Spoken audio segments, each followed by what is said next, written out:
how can you use extreme physical challenge to set the bar higher for yourself in your regular training regime, or even extreme measures to set the bar higher for your general health and fitness and overall wellness routine?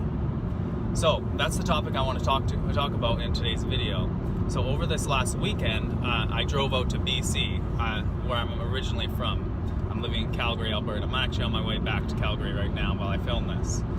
But I went out there to see family and take part in a race that me and a good friend signed up for, and it's a 30-kilometer trail race. So you're basically running through the Cascade Mountains for 30 kilometers. It's up roughly 2 mountains you're going up and over. It's a section of a 50-mile race called Mountain Madness is the site it's on. It's the Brigade Trail, a heritage trail. It's really interesting if you read up about it, for the history of that trail. But anyways, so for anybody who knows me, I don't do a lot of running. Most of my training is weight training. It's weightlifting, bodybuilding style training, which I really enjoy. But I also believe in a well-rounded approach to your physical training regime. I don't think you should be too one-dimensional. So I do include some cardiovascular work, but definitely not 30-kilometer running races. So I wanted to share the experience about how that race went and what I learned from it. So in preparation for this race, I ran 3 times. That's not advisable for a race of 30 kilometers. I'll tell you that right now. So I basically took my dogs out. I ran a 5K. A couple days later, I ran about 10, 11K. And then I did one 15-kilometer run just by myself. And as far as I thought, I was thinking, like cardiovascular wise, that comes pretty natural to me. I don't gas out too easy on the cardiovascular end of things, and so I felt okay. I ran the 15. It's twice that, but I felt fine after the 15K. But it was a relatively flat 15K, just around a lake. So once we got to the start of the race, warmed up, got started, and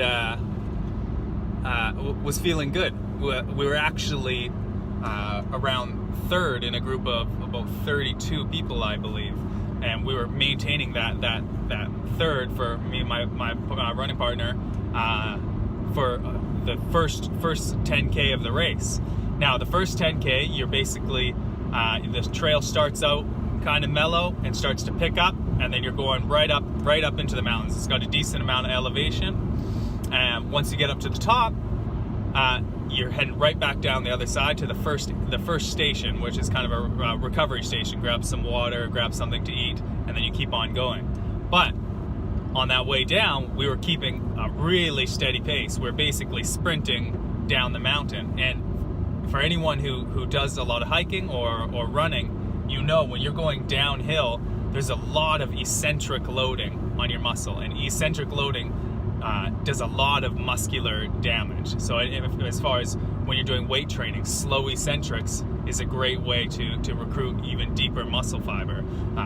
So if you're not doing that, you're missing out on a large majority of your muscle building. But anyway, about 3/4 of the way down, I could tell my quads were burnt out, and I wasn't transitioning much side to side. I was kind of going straight down. I had one shoelace that was undone, and I didn't want to stop and lose our position until I had to. So I was trying to keep that pace, trying to maintain that pace. But by doing that, not tying my shoe, I wasn't changing my footing very much and just overloaded my quads. So by the time we got down to the bottom, to that water station, my legs were shaking. And I'm used to my legs shaking or being sore from my weight training. So I thought, well, I should be okay here. I'm definitely going to be sore in the next couple days, but I should be fine during this race. Had that sip of water, had a quick bite to eat, and then as soon as we started going right back onto the trail, I had zero leg drive. I wasn't able to push at all anymore. There was no spring in my step at all at that point. And I knew I was wrecked. I was 10 kilometers into a 30K race and my legs were gone. And so I continued to push forward, and once my body kind of regulated a little bit more, I felt pretty good. I felt like I was keeping an okay pace, but I just didn't have the push in my step anymore. So my speed wasn't what it was at the beginning of the race. After about another 5 kilometer, that 15K mark, my quads were so shot, so full of blood, that I could no longer stabilize my knee. I was basically buckling as I ran. And then the cramps started to come into play. I was starting to get cramps in my quads that were creasing across my quads, and I've never had cramps of that nature, to the point where I had to stop and dig my elbow into my quad just to try and release some tension. Going forward from there, I was able to loosen up a little bit with a little bit of stretching, but I couldn't run, I couldn't sprint. A light jog at best. By the time we got to the second aid station, which was about the 20 kilometer mark, maybe 18 kilometer mark, they let us know you got to go up 2K up this the rest of this mountain, another 2K. It's a pretty steep climb, and then you're going to go down about 7K to the road and 1 kilometer to the finish line. So in my mind, we're almost there. 10K isn't that bad. Well, this 2 kilometer climb was horrible. It was the longest 2 kilometers of my life. I had so much buildup, so much lactic acid buildup in my quads. I was getting super nauseous, and I don't get sick when I work out on a regular basis. I've never actually thrown up from weight training, but if I was ever close to doing it, it was over this past weekend. I would be walking maybe 20 steps up this mountain, and I would be kneeling over, balanced on a tree, hyperventilating, trying to flush out whatever buildup was there, trying to consume as much oxygen, pay back that oxygen debt. And really, it was not my cardiovascular system that was having trouble. It was my muscular endurance. I didn't have the muscular endurance in my quads for that style of event, or at least to be competitive. And from that third place spot, ended up, people are passing me who are 10, 15, 20 years older than me, who should not be able to pass me. Even though they might train for that, I felt like I should have been able to push through, but I couldn't. I would literally have to kneel on the ground to stretch out my quads just to go another 20 steps.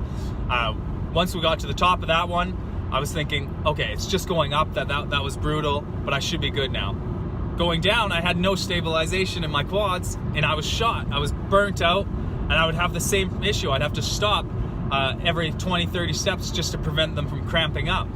Once we hit flat ground, I started to really get a good rhythm going. Run for 2 minutes, run for a minute, maybe then walk for another minute, 2 minutes, kind of half and half thing. And I basically maintained that right to the end. Last kilometer was flat. I was able to run and finish.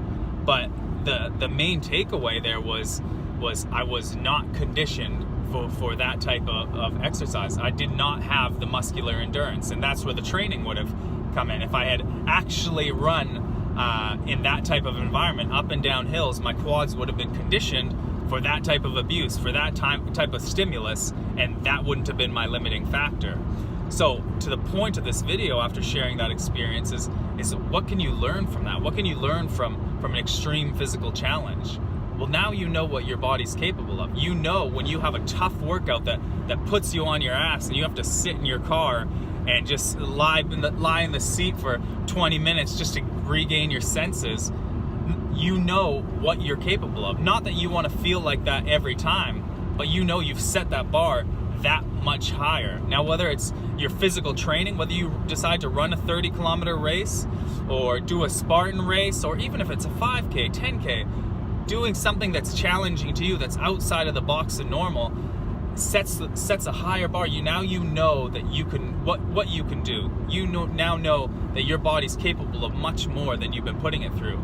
Or you can even liken it to a diet. If you've never followed an extreme diet, or you've never cut out a certain food group or a certain type of food out of your diet, and it's a real struggle for you. A lot of people for sugar, if they cut out sugar for 2 weeks, it's a struggle, it's an addiction. But once you finished that period of dieting, now you know what you're capable of. Oh, that was really hard, but I made it through. It was really hard, but now I know in the future what I'm capable of doing. So I would invite you, pick a challenge for yourself, whether it's a challenge in the gym. Maybe you have a high rep leg day workout that's going to be set the bar for you. It's going to bring you mentally to a different place, so you can take that into other aspects of your training in your life.